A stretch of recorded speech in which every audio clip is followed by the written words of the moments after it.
Okay, you know this castle, right? I mean, it is the blueprint for the most famous fairy tale castle on the entire planet, the very heart of the Disney empire. But the story behind the real castle? Well, that is no fairy tale.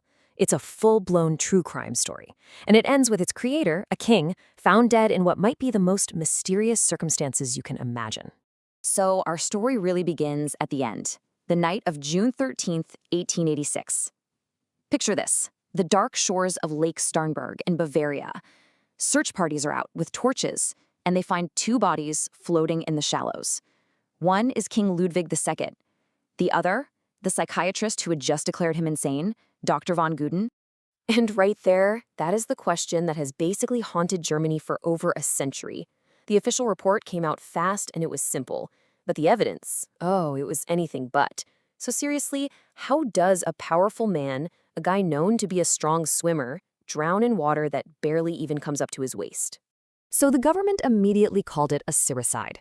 They said the depressed king ran into the lake to drown himself, and the good doctor died trying to save him. Case closed. But the facts just screamed something else was going on. The doctor's body was beaten up, maybe even strangled. And the king? The autopsy found almost no water in his lungs. This wasn't a suicide. This was a crime scene. And to find a suspect, you have to understand the man they called the Mad King.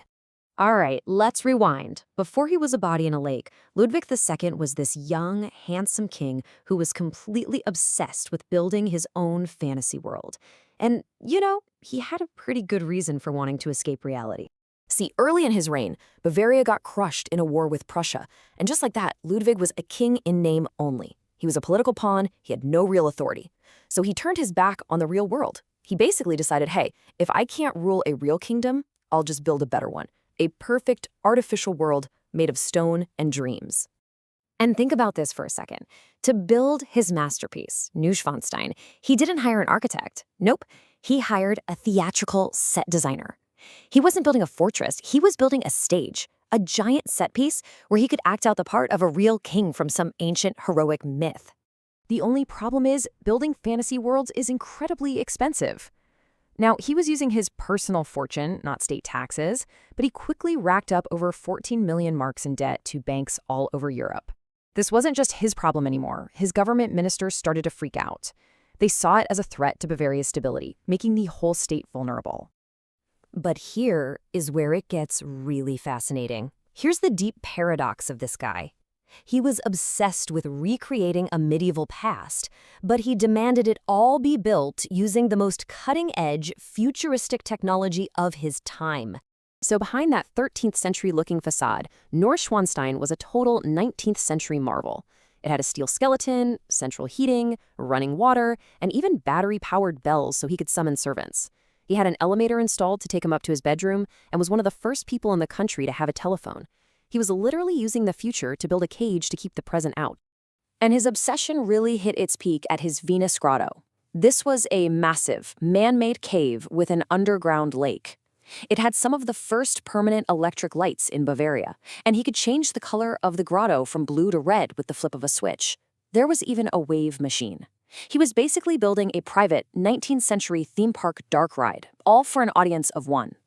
So as the king went deeper and deeper into his high-tech fantasies, the government back in Munich was watching his debts spiral, and they were getting terrified. The thing is, you can't just fire a king. You have to remove him.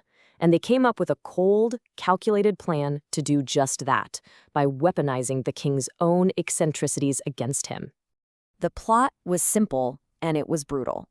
They weren't going to ask him to step down. They decided to use medicine as a weapon. If they could get him declared mentally unfit to rule, they could legally seize power and put his uncle in charge. It was a coup, plain and simple, just disguised as a medical intervention. And their weapon of choice was a medical report written by the country's top psychiatrist, Dr. Bernhard von Guden. He basically just gathered gossip and stories from the king's servants about his weird habits, like talking to imaginary dinner guests, and used that to diagnose him with paranoia. The official verdict? Incurably insane. And here is the absolute bombshell, the one detail that turns this whole thing from a tragedy into a full-blown conspiracy. Dr. von Guden, the man who sealed the king's fate, had never once examined or even spoken to his patient. The entire diagnosis that stripped a king of his crown, his freedom, his life, was based entirely on secondhand rumors. So, when the government commission showed up at Neuschwanstein to arrest him, they were not expecting a fight. But the local villagers, they were fiercely loyal to their king. They literally formed a human shield around the castle, led by a local baroness who famously chased the officials away with her umbrella. They even had them arrested for a little while. The second attempt, though, 2 days later, it worked. They broke into his room in the middle of the night. But Ludwig wasn't some raving lunatic. He was totally lucid. And his first words to Dr. von Gudden were like a dagger. "How can you declare me insane? You have never examined me before." He knew exactly what was happening. This was a political hit job, and he was powerless to stop it. Which brings us right back to the shores of Lake Starnberg, just 1 day after his arrest. Ludwig is now a prisoner in Berg Castle, and he's under the personal care of the very doctor who destroyed him. So now that we know the motive and the conspiracy, let's look at the evidence from that final fatal night. So, what really happened? The suicide theory says a depressed Ludwig made a break for the lake, and the doctor died trying to stop him. But the assassination theory? It's much darker. It suggests Ludwig was actually trying to escape, maybe to a boat sent by his allies. And when he fought back against von Putin, a hidden guard or an assassin shot him to stop a counter-revolution. In fact, some witnesses later swore they saw 2 bullet holes in the back of his coat. The local folklore just makes it all even more mysterious.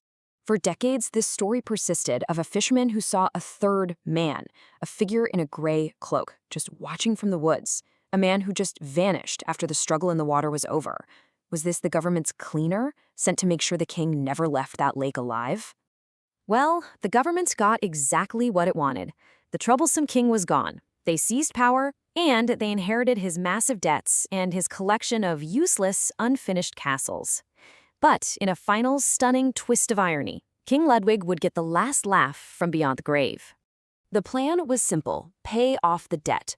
So just 7 weeks after he died, they opened his private fantasy worlds up to the public, and the public went absolutely wild for them. The Mad King's Follies became an overnight tourism sensation. The money that poured in was so enormous that all 14 million marks of his debt were completely paid off in just a few years. Today, Neuschwanstein alone gets over 1.4 million visitors every single year. The very thing that was used as proof of his insanity, his obsession with building these romantic, theatrical castles, became Bavaria's single greatest and most profitable source of income.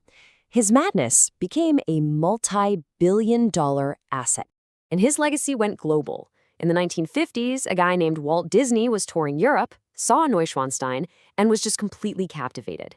He took the design back home with him, and it became the direct inspiration for Sleeping Beauty Castle, the icon of Disneyland and the entire Disney brand. The king, who was thrown out for living in a fantasy world, literally provided the blueprint for the modern fantasy industry. So we're left with a question that still divides people today. Was Ludwig a delusional madman who almost bankrupted his kingdom?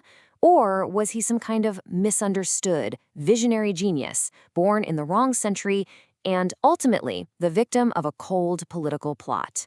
The history is written, but the final verdict, well, that's up to you.